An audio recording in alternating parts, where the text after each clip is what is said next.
Movie की शुरुआत में हम एक स्पेसशिप को देखते हैं जो तेजी से पृथ्वी की ओर बढ़ रहा था और कुछ ही देर में वह पृथ्वी पर आकर एक नदी के पास क्रैश होती है। फिर तभी एक आदमी अपने दोस्त को लेकर पानी से बाहर आता है और उस आदमी का नाम कैनन होता है।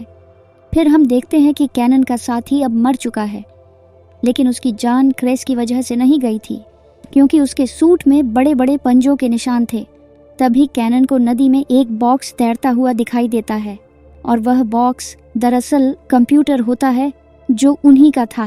तभी कैनन उस कंप्यूटर से इस जगह का इंफॉर्मेशन निकालता है जहां उनकी स्पेसशिप क्रैश हुई थी, जिसके बाद वह कंप्यूटर इस जगह का सारा इंफॉर्मेशन कैनन के दिमाग में ट्रांसफ़र करने लगता है, जिससे हमें पता चलता है कि कैनन कोई इंसान नहीं था बल्कि एक एलियन था जो दूसरे प्लैनेट से आकर पृथ्वी में क्रैश हो गया था। और अब वो कंप्यूटर बहुत सारे इंफॉर्मेशन के साथ साथ यहाँ का लैंग्वेज भी कैनन के दिमाग में ट्रांसफ़र कर देता है। फिर उसके बाद वो अपना गन लेकर जंगल में जाने लगता है और वह चलते हुए एक गांव में पहुंच जाता है। तब हम देखते हैं कि ये गांव पूरी तरह तबाह हो चुका था। तभी कैनन की नज़र एक दरवाजे पर पड़ती है जिसमें बड़े बड़े पंजों के निशान थे, जिसे देखकर वो समझ जाता है कि ये निशान पृथ्वी के किसी भी जानवर का नहीं हो सकता क्योंकि ऐसा जानवर सिर्फ उसके ही प्लैनेट में पाया जाता है। तभी अचानक से कोई इंसान कैनन पर हमला कर देता है, जिससे उसकी गन नदी में गिर जाती है और वो भी बेहोश हो जाता है। तब हमें पता चलता है कि कैनन पर हमला करने वाले आदमी का नाम वुल्फ्रिक था और वुल्फ्रिक उसको लेकर अपने गांव आता है। उसके बाद हम गांव के राजा को देखते हैं जो अपनी बेटी को कहते हैं कि वह वुल्फ्रिक से शादी कर ले, लेकिन उसकी बेटी जिसका नाम फ्रेया होता है वो शादी करने से मना करती है।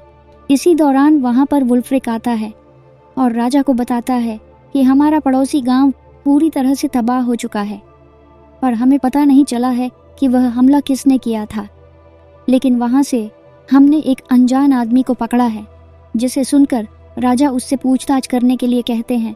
तभी वुल्फ्रिक कैनन के पास जाकर उससे पूछता है कि उस गांव में हमला किसने किया था, जिस पर कैनन बताता है कि उस गांव पर हमला एक मॉन्स्टर ने किया था और मैं उसी का शिकार कर रहा था, जिसे सुनकर वुल्फ्रिक हंसने लगता है। तभी कैनन उन पर हमला करके वहां से भागने की कोशिश करता है, लेकिन वो तीनों फिर से उसे पकड़कर वहीं बांध देते हैं। फिर उसी रात हम देखते हैं कि अचानक से वही मॉन्स्टर उनके गांव पर हमला करता है और गांव के बहुत सारे लोगों को मार देता है। फिर वह उनमें से कुछ लोगों को लेकर वहां से चला जाता है। उसके बाद गांव के राजा कैनन को अपने पास बुलाते हैं और उससे पूछते हैं कि ये हमला आखिरकार कौन रहा है और तुम उसके बारे में क्या जानते हो, जिस पर कैनन बताता है कि उस मॉन्स्टर को हमारे लोग मॉर्विन कहते हैं और वो मेरे स्पेसशिप में छुपकर यहाँ आया था जो तुम्हारे गांव के पास क्रैश हुआ था और वह बहुत ही खतरनाक मॉन्स्टर है। उसके सामने जो भी आता है उसे वह मार देता है, लेकिन उसकी बात पर कोई भी विश्वास नहीं करता। तभी कैनन कहता है कि अगर उसे मारना चाहते हो तो मुझे भी अपने साथ ले चलो, जिस पर वो लोग अगले ही दिन कैनन को साथ लेकर मॉर्विन की तलाश में जंगल की तरफ निकल जाते हैं।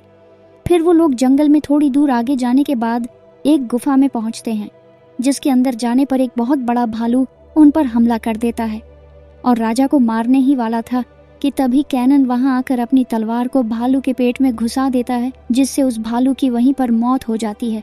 तब ये देखकर वो लोग कैनन को पसंद करने लगते हैं और उनकी नज़रों में कैनन की इज्जत भी बढ़ जाती है। अब भालू को मारने की खुशी में वह सभी लोग पार्टी करते हैं और खुशियाँ मनाते हैं क्योंकि उन्हें लग रहा था कि उन्होंने मॉर्विन को मार दिया है। फिर उसी रात पड़ोसी गाँव के राजा गनर उनके गाँव पर हमला कर देते हैं क्योंकि उसे लग रहा था कि इन्होंने ही उसके गाँव पर हमला करके उनके लोगों को मार दिया है और अब इन दोनों गांवों के बीच युद्ध शुरू हो जाती है। तभी गनर एक एक करके सभी को मारने लगता है, लेकिन इस गांव के लोग गनर के लोगों पर भारी पड़ते हैं और गनर के बहुत सारे लोग मारे जाते हैं। इसीलिए उन लोगों को वहां से भागना पड़ता है और वो लोग वहां से निकलकर जंगल में आ जाते हैं। फिर कुछ देर बाद जब वो लोग जंगल में होते हैं तभी मॉर्विन गनर के साथियों पर हमला कर देता है। तब गनर भी उससे लड़ने जाता है, लेकिन जब गनर उस भयानक मॉन्स्टर को देखता है तो अपने साथियों के साथ वापस उसी गांव की तरफ भागने लगते हैं और तभी उस गांव के लोग भी मॉर्विन को अपनी तरफ आता हुआ देख लेते हैं। तब उन्हें यकीन हो जाता है कि ये कोई भालू नहीं बल्कि उससे भी भयानक कोई चीज़ है जिसे देखकर राजा बहुत परेशान हो जाते हैं और कैनन से उस मॉन्स्टर को मारने का मदद मांगते हैं, जिस पर कैनन कहता है कि अब उस मॉन्स्टर को मारने के लिए हम एक जाल बिछाएंगे। इसीलिए वह अगले दिन गांव के सामने एक बहुत बड़ा गड्ढा खुदवाता है और उसमें बहुत सारा तेल डलवाता है। दरअसल उसका प्लान ये था कि वह किसी तरह मॉर्विन को इस तेल के गड्ढे में गिराकर उसमें आग लगा देगा ताकि वह जलकर मर जाए। उसके बाद रात में हम देखते हैं कि कैनन फ्रेया को अपनी पास्ट की कहानी बताता है और कहता है कि मैं एक दूसरे प्लैनेट से आया हूँ और हमारे प्लैनेट में काफ़ी एडवांस टेक्नोलॉजी का यूज़ किया जाता है और हम अपनी दुनिया की आबादी को बढ़ाना चाहते थे। इसीलिए हमने एक प्लैनेट ढूंढा जिसमें करोड़ों की तादाद में मॉर्विन्स रहा करते थे।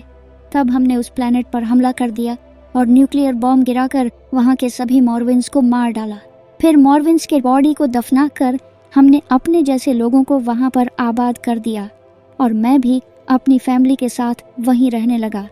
लेकिन एक दिन जब मैं अपने मिशन के लिए जा रहा था तो रास्ते में हमें पता चला कि एक मॉर्विन बच गया था और हमारे जाने के बाद उसने वहां घुसकर वहां के सारे लोगों को मार दिया, जिसमें मेरी फैमिली भी थी, जिसे कहते हुए वह काफी इमोशनल हो जाता है। उसके बाद कैनन और वुल्फ्रिक मॉर्विन को ढूंढने के लिए बाहर जाते हैं। तभी कैनन एक मशाल जंगल की तरफ फेंकता है और अब उसकी रोशनी में उन्हें वे मॉन्स्टर मॉर्विन दिखता है। तब मॉर्विन उन्हें मारने के लिए उनकी तरफ तेजी से बढ़ने लगता है, जिसके कारण वह उनकी जाल में फंस जाता है और वह जैसे ही तेल में गिरता है तभी गांव वाले तीर से उस तेल में आग लगा देते हैं, जिससे यहाँ पर बहुत ही बड़ा धमाका होता है और हर तरफ आग फैल जाती है, जिससे उन सभी को लगता है कि मॉर्विन अब मर चुका है। इसीलिए वो लोग खुशियां मनाने लगते हैं। लेकिन तभी अंदर एक और मॉर्विन दिखाई देता है जो उसी मॉर्विन का बच्चा था, जिसे देखकर सभी औरतें वहां से भागने लगते हैं। तब ये देखकर राजा अपनी बेटी फ्रेया को बचाने के लिए अंदर जाने लगता है और मॉर्विन से लड़ने लगता है।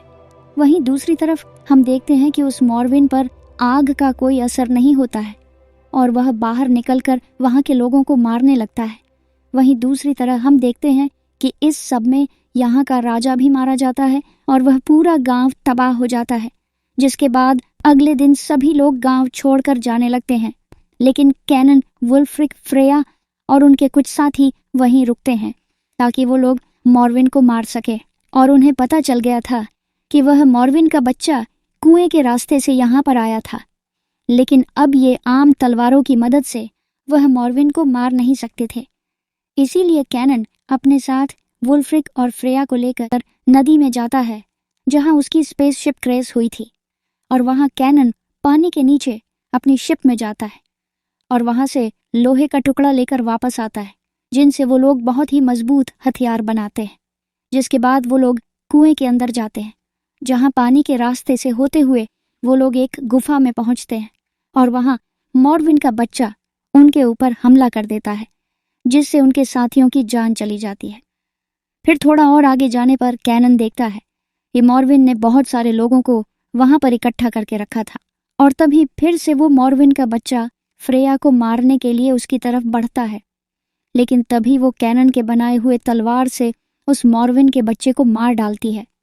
उसके बाद वो तीनों गुफा से बाहर आ जाते हैं, जहां पर वो बड़ा मॉर्विन वुल्फ्रिक पर हमला कर देता है, जिससे वुल्फ्रिक की जान चली जाती है।